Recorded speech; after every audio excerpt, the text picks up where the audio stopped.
So parents, I bet you have lots of questions that you think are silly questions or you shouldn't ask those questions. But truth be told, you need to ask them because you are the expert on your child, right? Welcome to Parenting by the Book. That's a part of Dr. Hoke Echo's programming. And I'm Dr. Hoke Echo, founder of Glow Pediatrics. And I'm here to answer the questions that you should ask when you're afraid to ask. And I want to encourage you to ask because when you ask, you get wisdom, you get the knowledge you need to address your child's needs. And I want to remind you one more time you are the expert on your child.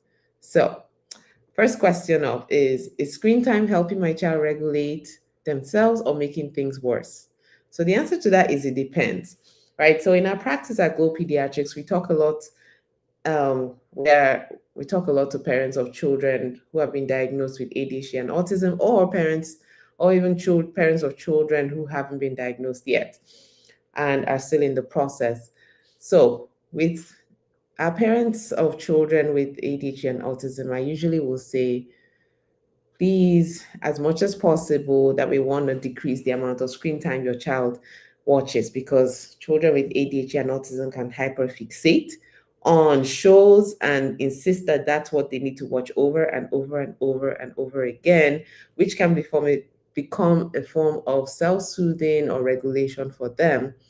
But you know, in this world that seems to be going away from hands-on things, it's so important to get back to the basics, which is teaching your children how to do things with their hands, right? How to put those blocks together, how to actually build the items that they are, not just have their toys be electrical or watch the screen to get education. And yes, your children may be learning things, but really our children learn most from our environment, right? So you want to have your children be doing things as much as possible in the environment with their hands, with their senses, feeling things, touching things.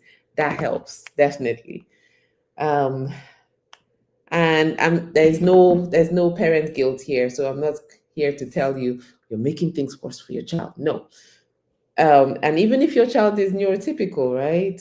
Still the same thing. For example, your child is a toddler, 0 to 2, the American Academy of Pediatrics says no screens. And how can we accomplish that? So easy, talking to your child, giving them things that they can handle, that they can feel, that they can see, that they can touch, right? And getting on the floor with them and playing with them. And if you say, oh, I am too busy to do that, well, I want you to reconsider because the investment we put in our children is priceless. Before you know it, the children are grown up and gone. And if we don't spend the time with them, reading to them, playing with them, just simply sitting outside with them, being with them, it goes away so fast. So as a mommy of 3, I want to encourage you, and I'm watching my children grow up with it before my very eyes, and I can't believe it. Is let's invest that time, the quality time we spend with our children, and decrease screen time because we want our children to soak in our environment even more. Okay, I hope that helps. Second question is, let's see. Why do transitions like leaving the house or stopping play cause such extreme reactions? Again, I think this question is from a parent of a child with ADHD and autism. So, why are transitions so difficult? And that's actually one of the questions I explore when I'm doing evaluations. Because children with autism or ADHD, they love and they enjoy routine. And that's, remember, it's a brain type, right? That's the way their brain works. They like to have things set in place and they're predictable, right? They know they're going to wake up in the morning and eat a hot breakfast and go play outside. Or wake up in the morning, eat breakfast, and go to school. So if something else comes in between there, it's it's hard for them to manage it or to process it in their brains because their brains are already set on this is how it goes. So one way to help your child get through the transitions that are difficult for them is to tell them ahead of time, hey, this is what's coming up. We're going to the dentist first before we go to school. And if you can tell them a day before and remind them the morning of, hey, Jeff, we're going to the dentist first before we go to school. That gives them, one, a sense of belonging, like you're trying to communicate with them. It helps them walk through the transition much easier, so that you, mom or dad, and child, we can be happier, right? And sometimes that doesn't help, but that's a proven strategy that I found that helps the parents in our practice. Is just informing your child of what's coming up so that they understand, and giving them time before you stop playing. Don't come up and say, "Oh, stop playing right now. You have 5 more minutes. You have 1 more minute. Okay, we're gonna have to go now." You know, and because it's so important for us to be able to regulate ourselves as parents if we expect our children to be regulated. So giving them that, give them a sense of ownership, right? As part, and they have some ownership in the way their lives are evolving and playing out on a daily basis. So I hope that helps. Um, is my child being defiant, or are they overwhelmed and I'm simply missing the signal? That is such a question that I get on most days. The answer to that is your child is most probably overstimulated and overregulated, and they don't know how to communicate that to you. And so, behavior is communication. And I want you to remember that any behavior you see is a form of communication.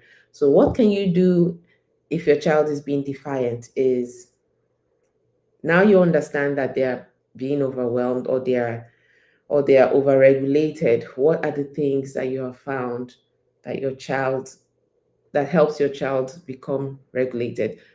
Is it a soft, quiet place? Is it dimming the lights? Is it talking to them in a softer tone?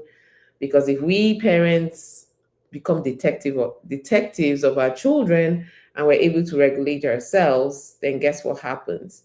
The child will pick up on that, and when you are addressing them, they'll be more likely to listen. And this works for every child, whether you're neurotypical or neurodiverse. It works for every child, right? The question often isn't what's wrong with this child. The question is what's going on, what's happening to the child, right? It's not what's wrong with them, is what are they feeling, what's going on in their environment, what's going on in their mind. And if they're not able to tell you, meaning they're not verbal, there are ways that your child communicates or attempts to communicate with you. And as parents, it's so important to recognize what those are and approach it from that angle, as opposed to approaching it from a place of frustration or a place of anger because we've just had it. And are there days where we've had it? Yes. There are days where I've had it. I was just thinking before I came on here, my win for today is that I dropped off 3 kids in 3 different schools and there was no voices raised.